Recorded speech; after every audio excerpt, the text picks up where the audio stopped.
Hello बच्चों, I hope आप सब बढ़िया होंगे। तो आज मैं आप सबके लिए एक टॉपिक लेके आया हूँ एटॉमिक स्ट्रक्चर का ही। वो टॉपिक हर चैप्टर में काम में आता है, पूरी इनऑर्गेनिक केमिस्ट्री में काम में आता है, ठीक है ना। उस टॉपिक का नाम है इलेक्ट्रॉनिक कॉन्फ़िगरेशन। कैसे लिखते हैं हम, क्या बोला मैंने, इलेक्ट्रॉनिक कॉन्फ़िगरेशन। मैंने आपको क्वांटम नंबर्स के बारे में सारी नॉलेज दे दी है और आज हम और सारे रूल्स भी मैंने आपको बता दिए हैं। 3 रूल मैंने आपको लास्ट वीडियो में पढ़ाए थे, पाउली, हुंड का और आपबाउ का रूल। तीनों रूल आपको पता होने चाहिए, जब भी आप इलेक्ट्रॉनिक कॉन्फ़िगरेशन लिख पाएंगे ऑब्वियसली, ठीक है। तो मैंने एक एनर्जी लेवल डायग्राम सा बनाया था, अगर आपको ध्यान हो तो। कैसा बनाया था, 1s, फिर यहाँ पे 2s 2p, फिर यहाँ पे 3s 3p 3d। ये याद है कि भूल गए, 4s 4p 4d, और यहाँ पे क्या आ जाएगा 4f, ठीक है, 5s 5p। भैया ये जो कोई मतलब कोई ऐसे रैंडम वीडियो क्लिक करे, ठीक है, और उसको ऐसा लगे भाई पीछे वीडियो में मैं समझा चुका हूँ, क्वांटम नंबर रूल समझा चुका हूँ, तो आप उसको देख सकते हैं। किसी को ये पढ़ना हो डायरेक्ट तो वो ये भी पढ़ सकता है, कोई दिक्कत वाली बात नहीं है, ठीक है ना।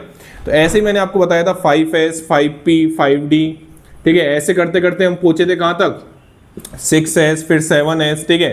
फिर हमारी गाड़ी चालू हुई थी यहाँ से, फिर हमने इसको ऐसे भरा था, फिर ऐसे भरा था, फिर ऐसे भरा था। समझ में आ रही है बात। चलिए, एज एक डिब्बे में, एक डिब्बा मतलब एक ऑर्बिटल में मैक्सिमम कितने इलेक्ट्रॉन आ सकते हैं, 2 आ सकते हैं। आइए बात करते हैं इलेक्ट्रॉनिक कॉन्फ़िगरेशन कैसे लिखते हैं। ये समझ में आ गई। मतलब सबसे पहले अपन 1s को भरेंगे, फिर 2s को भरेंगे, फिर 2p को भरेंगे, फिर 3s, फिर 3p, फिर 4s, फिर 3d, फिर 4p। समझ में आ गई बात। मैं इसको रफ कर रहा हूं, मैंने ऐसे बनाया था, ये देखो आराम से, ये देखो आप आराम से, ये देखो, कोई दिक्कत वाली बात नहीं है। यहाँ पे आप और लिख लीजिए 6p 6d 6f, आराम से देखो, ठीक है। आराम से आप इसको ऐसे बना सकते हो, ठीक है। समझ में आ गई बात। चलिए अब मैं इसको रफ कर रहा हूं। चलिए अब इलेक्ट्रॉनिक कॉन्फ़िगरेशन कैसे लिखते हैं, आइए बात करते हैं। बहुत आसान है, बहुत आसान है। एक्सेप्शन सारे मैंने अलग से, एस ब्लॉक की इलेक्ट्रॉनिक कॉन्फ़िगरेशन, पी ब्लॉक की इलेक्ट्रॉनिक कॉन्फ़िगरेशन, डी ब्लॉक की इलेक्ट्रॉनिक कॉन्फ़िगरेशन, एफ ब्लॉक की इलेक्ट्रॉनिक कॉन्फ़िगरेशन, सारे चारों ब्लॉक की कॉन्फ़िगरेशन विद एक्सेप्शन आपको मैंने यहाँ पे अपने चैनल पे अपलोड कर दी है, आपको मिल जाएगी, आप अगर सर्च करोगे तो। बात समझ में आ गई। चलिए आइए बात करते हैं कैसे लिखते हैं इलेक्ट्रॉनिक कॉन्फ़िगरेशन। लिखने के बहुत तरीके होते हैं। एक तरीका तो ये है, ठीक है। दूसरा तरीका एनसीईआरटी के अकॉर्डिंग ही बता रहा हूं, टेंशन मत लो, हर बच्चा देख सकता है। एक तरीका है ऑर्बिटल रिप्रेजेंटेशन, एक तरीका ये है। दोनों से ही बता देता हूं मैं आपको, ठीक है ना। यहाँ पे एन क्या होता है, एन होता है principal quantum number, principal quantum number, आराम से देखो। और यहाँ पे प्रिंसिपल क्वांटम नंबर, और यहाँ पे ये अपना एल क्या होता है, एल होता है नेम ऑफ सबशेल। यहाँ पे आपको नेम ऑफ सबशेल लिखना है, ठीक है ना, नेम ऑफ सबशेल, ठीक है। आराम से देखो, कोई जल्दबाजी नहीं करेगा। और यहाँ पे एक्स क्या होता है, total number of electrons, total number of electrons in subshell, in a subshell. आराम से देखो, क्लियर हो गई बात। समझाएंगे ना यार, एग्जाम्पल से भी समझाएंगे, टेंशन मत लो। एक तो रिप्रेजेंटेशन ये होता है, ठीक है ना। अब मेरे को सपोज करो, पहले मैं एक रिप्रेजेंटेशन से समझा देता हूं, आराम से देखो।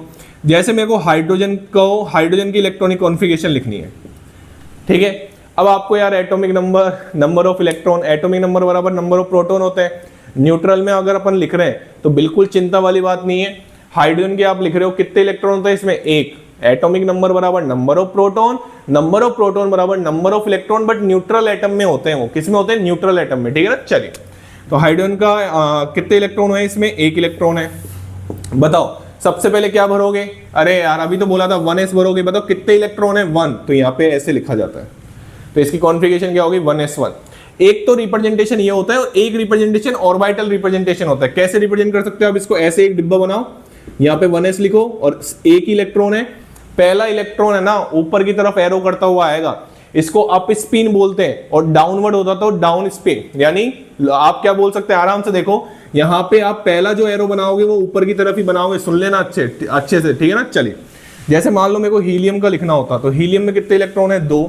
इसको क्या लिख, अब 1s में कितना डिब्बा होता था, 1s में 1 डिब्बा होता था। एक डिब्बे में कितने आ सकते हैं, मैक्सिमम 2 इलेक्ट्रॉन आ सकते हैं। तो यहाँ पे 1s2 हो जाएगा, और एक डिब्बे में मैक्सिमम कितने इलेक्ट्रॉन आ सकते हैं, 2 इलेक्ट्रॉन आ सकते हैं। आराम से देखो, कोई जल्दबाजी नहीं है। ये देखो, ये 1s1 1s2, क्लियर हो गई बात। चलिए, इसके बाद अगर मैं बात करूं, कोई रैंडम नंबर लेता हूं मैं, पोटेशियम। आप ऐसे करते जाना, मैं पोटेशियम समझा देता हूं आपको।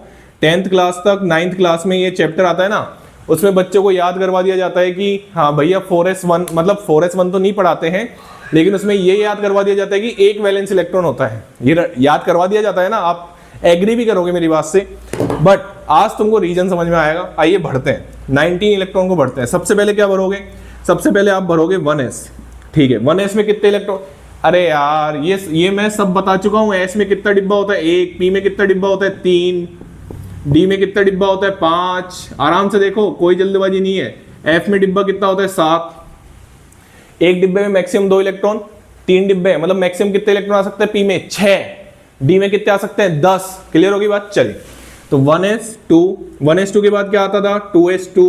अरे यार ये डायग्राम बनाया था ना यार मैंने, ये डायग्राम इसीलिए तो बनाया था। 3s 3p 3d 4s, 1s भरोगे, 2s भरा, उसके बाद क्या भरेंगे 2p6, ठीक है। फिर क्या भरेंगे 3s2। आप बाउ का रूल लगा रहे हैं, पहले लोअर एनर्जी लेवल को भरेंगे फिर हायर एनर्जी लेवल ऑर्बिटल को भरेंगे, ठीक है। फिर इसके बाद आपका क्या आ जाएगा 3p6। अब इसके बाद 3p भर दिया, फिर उसके बाद क्या आएगा 4s। अब गिन लो 2 2 4 6 और 4 10 11 12 और 6 18, कितने बचा 1। तो एक वैलेंस इलेक्ट्रॉन, समझ में आ गई क्या बात। हाँ जी हाँ, ऐसे ही लिखते हैं। आप इसको ऑर्बिटल डायग्राम में भी बना सकते हैं, कोई दिक्कत वाली बात नहीं है। क्लियर हो गई बात, अच्छे से देख लो। एक और बता दूं, चलो एक और बता देता हूं। जैसे मैंने बात करी नाइट्रोजन की, तो नाइट्रोजन में कितने इलेक्ट्रॉन होते हैं 7।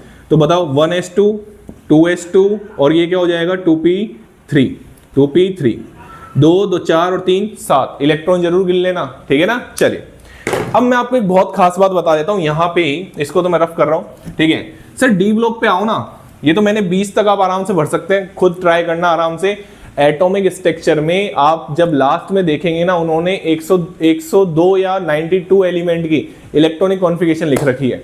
मैंने अलग अलग करके ब्लॉक वाइज इलेक्ट्रॉनिक कॉन्फ़िगरेशन समझाई है, आप जाके देख सकते हैं, ठीक है ना। चलिए यहाँ पे तो मैं आपको ये बता रहा हूँ कि स्टार्टिंग में कोई बच्चा सीखना चाहता हो वो कैसे सीख सकता है, ठीक है ना। चलिए तो मैं इसको रफ कर रहा हूँ। आइए बात करते हैं डी ब्लॉक की।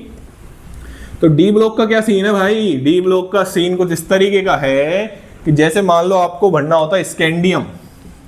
स्कैंडियम में कितने इलेक्ट्रॉन आते हैं, अरे बोलो ना यार, स्कैंडियम में कितने इलेक्ट्रॉन आते हैं 21, ठीक है ना। तो भरो 21 को, 1s2 2s2 2p6 3s2 3p6। हाँ भाई 3p6 के बाद 4s आएगा कि नहीं आएगा, हाँ 4s आएगा। 2 2 4 6 4 10 11 12 6 18 और 2 20 और 3d1। समझ में आ गई बात। आराम से देखो, वो जो आप बाऊ का मैंने शुरुआत में एनर्जी लेवल डायग्राम बनाया था ना, उसी से लिख रहा हूं मैं। P में 6 इलेक्ट्रॉन आ सकते हैं, D में 10 इलेक्ट्रॉन आ सकते हैं, S में 2 इलेक्ट्रॉन आ सकते हैं। समझ में आ गई बात। चलिए अगर आप ध्यान से देखें तो ये रिप्रेजेंटेशन ज्यादा चलन में नहीं है, ज्यादा चलता नहीं है। जो पूरा हर जगह जो पढ़ाया जाता है ना, वो ऐसे पढ़ाया जाता है। आप इसको ऐसे बनाया करो, 1s2 2s2 लिखा ऐसे ही जाता है बेटा हर जगह। आपको कहीं भी लिखना हो बोर्ड के एग्जाम में या फिर स्कूल के एग्जाम में, तो ये सही माना जाएगा। 3p6 3d1 और 4s2। अब लिखा जाता है तो लिखा जाता है, लिखा जाता है तो लिखा जाता है, और ऐसे ही लिखना है आपको। समझ में आ गई। सही दोनों है, लेकिन प्रायोरिटी इसको दें, कोई दिक्कत वाली बात नहीं है। एनसीईआरटी ने भी यही लिख रखा है, ठीक है ना। चलिए अब मैं आपको एक बहुत सुंदर बात बताता हूं। जब आप क्रोमियम का भरेंगे तो क्रोमियम का आप क्या भरेंगे, क्रोमियम का आप भरेंगे इसमें 1s2 2s2 2p6 3s2 3p6 और आराम से आप देखो कितने हो गए, ठीक है। फिर उसके बाद भरेंगे 4s2 और फिर उसके बाद भरेंगे 3d। कितने आएंगे यहाँ पे, मेरे हिसाब से यहाँ पे आएंगे 4। बट इसका कॉन्फ़िगरेशन ये नहीं होता है। अब क्यों नहीं होता ये मैं बात अलग वीडियो में करूंगा, ये एक्सेप्शन है। इसका जो एक्चुअल कॉन्फ़िगरेशन होता है वो 1s2 2s2 2p6 3s2 3p6 3d5 4s1। ऐसे ही एक और एक्सेप्शन है 30 तक, एटॉमिक नंबर 30 तक एक और एक्सेप्शन है कॉपर का। कॉपर की भी configuration 1s2 2s2 2p6 3s2 3p6 3d9 4s2 नहीं होती है। तो फिर क्या होती है, फिर होती है इसकी कॉन्फ़िगरेशन होती है 3d10 4s1। ये सही कॉन्फ़िगरेशन है। और 30 एटॉमिक नंबर तक ये दो एक्सेप्शन चलते हैं, क्रोमियम और कॉपर। क्रोमियम और कॉपर दो एक्सेप्शन चलते हैं। इसको मैं डिटेल में आपको एक नई वीडियो में समझाऊंगा, एक्सचेंज एनर्जी सब कुछ समझाऊंगा कि हाफ फील्ड ज्यादा स्टेबल क्यों होता है। ये हाफ फील्ड कॉन्फ़िगरेशन है, हाफ फील्ड कॉन्फ़िगरेशन क्या होती है, फुल फील्ड कॉन्फ़िगरेशन क्या होती है, कौन ज्यादा स्टेबल होती है, क्यों होती है, वो अलग से बात करेंगे। अभी आप बस इतना देख लो, क्लियर होगी बात। चलिए अब मैं आपको एक सुंदर सी बात बताने जा रहा हूं, मेरी बात ध्यान से सुनना, नहीं तो आपको जो दिक्कत आने वाली है ना वो सालों से बच्चों को आ रही है। अगर मैं Fe की कॉन्फ़िगरेशन लिखूं तो 1s2 2s2 और यहां तक पहुंच जाऊंगा 3d6 4s2। अब मेरी बात ध्यान से सुनना, अगर मेरे को Fe+2 लिखना है, Fe+2 की कॉन्फ़िगरेशन, आप मेरे को एक चीज बताओ, आप कहां से इलेक्ट्रॉन निकालोगे? आप इलेक्ट्रॉन निकालोगे किसमें से? डी में से, क्योंकि सर हायर एनर्जी लेवल का कौन सा होता है? N+L रूल के हिसाब से कौन सा हायर एनर्जी लेवल का होता है? 3D हायर एनर्जी लेवल का होता है N+L के रूल के हिसाब से। किससे? 4s से। तो मतलब आप क्या करोगे कि आप 3D से इलेक्ट्रॉन निकालोगे। भाई प्लस आने का मतलब तो समझते हो, इतना तो समझते ही होंगे मेरे हिसाब से। प्लस आने का मतलब क्या होता है? इलेक्ट्रॉन निकल रहा है। कितने निकल रहे हैं? जितना प्लस चार्ज है। कितना प्लस चार्ज है? 2 प्लस चार्ज है, तो कितने इलेक्ट्रॉन निकलेंगे? 2 इलेक्ट्रॉन निकलेंगे। लेकिन दिक्कत तो ये है कि इलेक्ट्रॉन निकाले कहां से? 3D से निकाले या 4s से। आधे से ज्यादा बच्चों की जिंदगी तो इसी में चल जाती है। मतलब पूरा 11 12 पढ़ लेते हैं, लेकिन उनको यही डाउट रहता है कि सर पता नहीं कभी टीचर्स है ना इलेक्ट्रॉन भर भी पहले 4s में रहे हैं और इलेक्ट्रॉन निकाल भी पहले 4s से ही रहे हैं। बिल्कुल सही बोला मैंने, इलेक्ट्रॉन 3D में से नहीं निकलेंगे, इलेक्ट्रॉन पहले 4s में से निकलेंगे। क्या बोला मैंने? इलेक्ट्रॉन पहले 4s में से निकलेंगे। सुन लो अच्छे से। तो इसकी जो कॉन्फ़िगरेशन होगी वो होगी 3d6 4s 0। आप इसको लिखो चाहे मत लिखो, कोई दिक्कत नहीं है। अच्छा सर, मतलब आप अगर ये कह रहे हो कि अगर मेरे को क्रोमियम क्या देखना हो, +3 देखना हो, क्रोमियम +3 देखना हो, तो क्रोमियम +3 की क्या होगी? क्रोमियम +3 की होगी, पहले S में से इलेक्ट्रॉन निकलेगा, ये 0 होगा, और इसमें से फिर कितने इलेक्ट्रॉन निकलेंगे? 2। तो इसकी कॉन्फ़िगरेशन क्या होगी? इसकी कॉन्फ़िगरेशन होगी क्रोमियम +3 की कॉन्फ़िगरेशन होगी आपकी 3d3। सुन लो दोनों कान खोल के, डी ब्लॉक में पहले इलेक्ट्रॉन आप S में से निकालोगे। भरते भी पहले S में है, निकाला भी S में से ही जाएगा। इसका रीजन भी है, उसको भी मैं आपको बताता हूं। इसका रीजन आप आराम से सुने, N+L रूल यहां पे वैलिड नहीं होता है।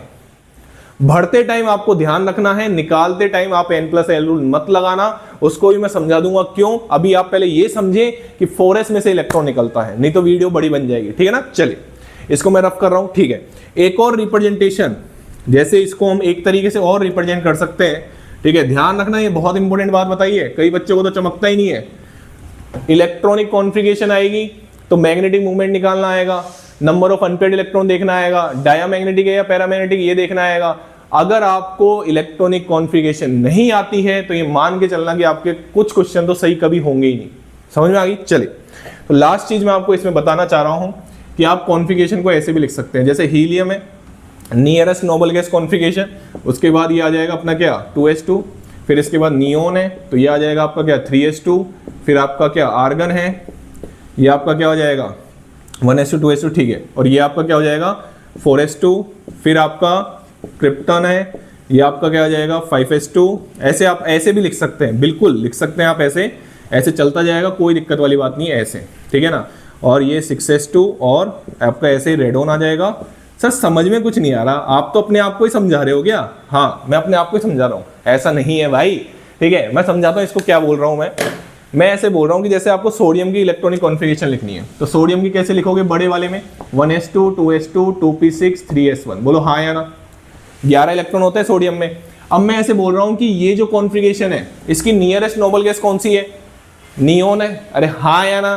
तो नियोन कॉन्फ़िगरेशन है तो इस पूरे को आप ऐसे बना सकते हो और यहाँ पे लिख सकते हो 3s1। अरे वाह सर, इतना छोटा कर दिया आपने। जी हाँ, इतना छोटा आप कर सकते हो। जैसे मैं आपको बताऊं कि मैं एक और डी ब्लॉक का एग्जांपल लेता हूं, जैसे मेरे को कोबाल्ट की लिखनी है तो कोबाल्ट की लिखूंगा तो 1s2 2s2 2p6 3s2 3p6 और ये आपका आ जाएगा 3d7 4s2। सर आपको बहुत ज़्यादा जल्दी से याद आ जाती है बेटा, आपको भी आ जाएगी अगर आप प्रैक्टिस करोगे तो। सब गेम प्रैक्टिस का है, ठीक है ना। इस पूरे को आप क्या लिख सकते हैं? ये पूरा का पूरा आर्गन है तो आप इसको ऐसे लिख सकते हैं आर्गन, और ये आपको हो जाएगा 3d7 4s2। चाहे ऐसे रिप्रेजेंट करो चाहे ऐसे रिप्रेजेंट करो, ये थोड़ा बड़ा रिप्रेजेंटेशन है, छोटा रिप्रेजेंटेशन है। क्या बात समझ में आ गई? और करके बताऊं, जैसे मैग्नीशियम को लिखना है तो मैग्नीशियम को लिखोगे तो क्या लिखोगे? मैग्नीशियम के नियरेस्ट नोबल गैस होती है नियोन, तो ये हो जाएगा 3s2। सर हमको कैसे समझ में आएगा? भाई नियोन में कितने इलेक्ट्रॉन होते हैं? 10। मैग्नीशियम में कितने होते हैं? 12। नियोन को ये जो आप 1s2 2s2 2p6 उसको आप ऐसे लिख सकते हो, अरे मेरे कहने का मतलब ये है, ये 1s2 है, ये 1s2 2s2 2p6 इसके अंदर ही आ चुका है। लिखने का तरीका है मेरे भाइयों 2s2 2p6, ये आपका लिखने का तरीका है 1s2 2s2 2p6 3s2 3p6। ये केवल ये अगर आप अब इतना भी लिखते हो ना तो इसका मतलब ये पूरा है। अब तो आ ही गया होगा समझ में, ठीक है ना। चलिए तो मैं यहीं पे अपनी वीडियो को एंड करता हूँ, ठीक है। और आई होप कि आपको ये समझ में आया होगा। हाफ फील्ड फुल फील्ड क्यों ज्यादा स्टेबल होते हैं, पहले इलेक्ट्रॉन 4s में से क्यों निकाला जाता है, 3d में से क्यों नहीं निकालते, उसको मैं नेक्स्ट वीडियो में कवर करूंगा। चलिए thank you so much. Channel को लाइक करें, शेयर करें और सब्सक्राइब करें।